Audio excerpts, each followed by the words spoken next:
मैंने एक वीडियो किया था कि ड्यूरिंग प्रेगनेंसी वाइट डिस्चार्ज कैसा होना चाहिए जो अच्छा होता है। वाइट डिस्चार्ज के कलर के बारे में बात की थी कि बहुत सारे कलर जैसे कि ग्रीन, येलो, ब्राउन और रेड, इस तरह के कलर में आपको डिस्चार्ज होता है तो वो बिल्कुल एक हेल्दी प्रेगनेंसी नहीं होती है और वहाँ आपकी जो प्रेगनेंसी है वो मुश्किल में जा सकती है, जिस कारण आपको डॉक्टर से मिलना है। इस टॉपिक के ऊपर मैंने बात किया था। मेरी एक सब्सक्राइबर है जो बहुत सारे मुझे कमेंट्स की हैं ये जानने के लिए कि आप लोग तो हमेशा इस चीज़ के वाइट डिस्चार्ज के ऊपर वीडियो बनाते हैं कि कैसा संकेत अच्छा होता है, कैसा संकेत नहीं अच्छा होता है। एक बार ये वीडियो बनाइए कि आपकी अगर प्रेगनेंसी का 7, 8 और 9 मंथ चल रहा है, लास्ट ट्राइमेस्टर चल रहा है, उस टाइम कितना डिस्चार्ज आना सही होता है, उस टाइम किस तरह के डिस्चार्ज आना चाहिए या उस टाइम बिल्कुल डिस्चार्ज नहीं आना चाहिए, इस टॉपिक पे वीडियो बनाइए। तो मैंने उनकी क्वेरीज को सॉल्व किया। मुझे उनका नाम नहीं याद आ रहा है, लेकिन उनका क्वेश्चन, उनकी क्वेरीज काफ़ी अच्छी लगी मुझे, इसलिए मैंने इस वीडियो को बनाया और आप सभी के लिए डेडिकेट किया है। तो वीडियो को लास्ट तक देखिएगा, वीडियो बहुत ही इंपॉर्टेंट होने वाला है। तो चलिए वीडियो को स्टार्ट करते हैं गाइज। मैं हूँ श्वेता और आप सबका बहुत बहुत स्वागत है प्राइम मोम चैनल। पहली बार अगर आए चैनल को जरूर सब्सक्राइब कर वीडियो को लाइक कीजिएगा। तो यहाँ हम क्वेरीज को सॉल्व करने के लिए सबसे पहले हम ये बात करेंगे कि वाइट डिस्चार्ज होता है वो क्या सभी को आता है ड्यूरिंग प्रेगनेंसी। यस, ये सभी को आता है। आपको प्रेगनेंसी में भी आता है वाइट डिस्चार्ज और जब आप प्रेग्नेंट नहीं होती हैं तब भी आता है आपको वाइट डिस्चार्ज। तो यहाँ जो क्वेश्चन पिक किया है वो 7, 8, 9 मंथ में वाइट डिस्चार्ज से रिलेटेड। देखिए 7, 8 और 9 मंथ में भी वाइट डिस्चार्ज होता है। किसी को ज़्यादा होता है, किसी को कम होता है, लेकिन होता सभी को है। अब है कि आपको ये चेक करते रहना है कि आपको किस कलर का डिस्चार्ज आ रहा है।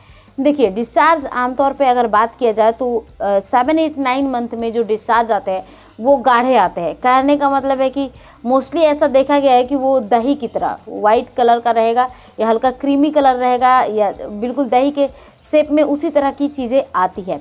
इसके अलावा अगर बात किया जाए कि डिस्चार्ज आपको नहीं आ रहा है तो वहाँ पे आपको जो प्रॉब्लम है वो है ड्राइनेस की प्रॉब्लम है। तो सबसे पहले तो आपको अपने पानी की मात्रा बढ़ानी पड़ेगी अगर घरेलू उपचार की बात करें तो। और अगर आपको कुछ महिलाएं हैं जिनको ब्राउन डिस्चार्ज आ रहा है, देखिए ड्यूरिंग प्रेगनेंसी कभी भी ब्राउन डिस्चार्ज नहीं आना चाहिए क्योंकि ये एक हेल्दी प्रेगनेंसी का साइन नहीं माना जाता है।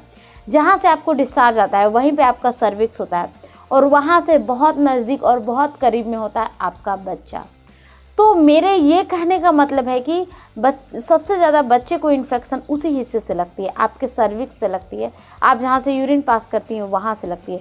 इसलिए वहाँ पे सबसे ज़्यादा ज़रूरत है जब भी आप यूरिन पास करने जाती हैं उस एरिए को पानी से धोइए, उसे ड्राई करके रखिए जिससे कोई भी इन्फेक्शन नहीं हो। मेरे कुछ सब्सक्राइबर हैं जिनको ग्रीन डिस्चार्ज तक भी आए। ग्रीन डिस्चार्ज आना, येलो आना या रेड डिस्चार्ज आना, ये सब अच्छा नहीं माना जाता है। इससे ये इंडिकेशन होती है कि शायद कोई इन्फेक्शन लग चुका है और उस हिस्से में इन्फेक्शन होना तो बहुत ही गलत बात है। तो इस चीज़ को बिल्कुल सही करने की ज़रूरत है। कैसे सही होगा? आपने डॉक्टर के पास जाएंगे तो सही होगा। अब है कि मेरे कुछ सब्सक्राइबर हैं जो ये समझ नहीं पाती हैं कि वाइट डिस्चार्ज आ रहा है, कहीं उनका लीकेज तो नहीं आ रहा है एमनियोटिक फ्लूइड का। तो एमनियोटिक फ्लूइड के लीकेज और वाइट डिस्चार्ज में बहुत ज़्यादा फ़र्क होता है। अब यह कि फ़र्क क्या क्या होता है।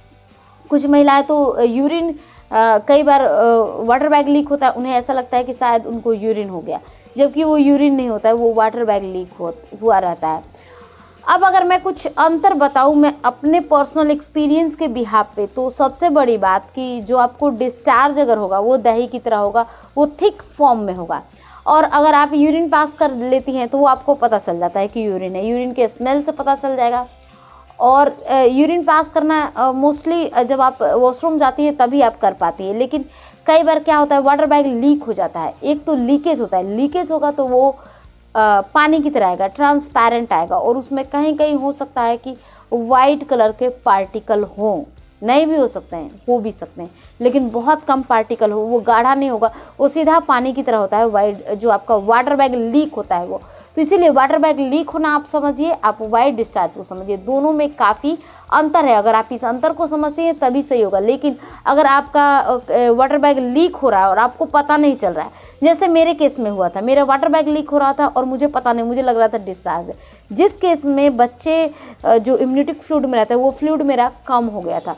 फ्लूइड कम होने के कारण मेरा लेबर पेन जल्दी नहीं आ रहा था और फ्लूइड कम हुआ जिस कारण से हमें पानी की बोतलें चढ़ाई गई, साइलेंट चढ़ाए गए, ड्रिप कुछ चढ़ाए गए, जिससे क्या हुआ कि मेरे अंदर पानी की मात्रा पूरी हो गई। तो आप इस चीज़ को अंतर समझिए और अपनी प्रेगनेंसी को हेल्दी रहने दीजिए। और सबसे ज़्यादा ज़रूरत है आपको खुद के शरीर को नोटिस करने की। आई थिंक गाइज मेरी जो सब्सक्राइबर थी उनके डाउट को मैंने क्लियर किया। कुछ पूछना है, कुछ रह गया और भी कोई क्वेरीज है तो मुझे आप नीचे कमेंट कर सकती हैं। Thanks for watching. तब तक के लिए बाय बाय, टेक केयर।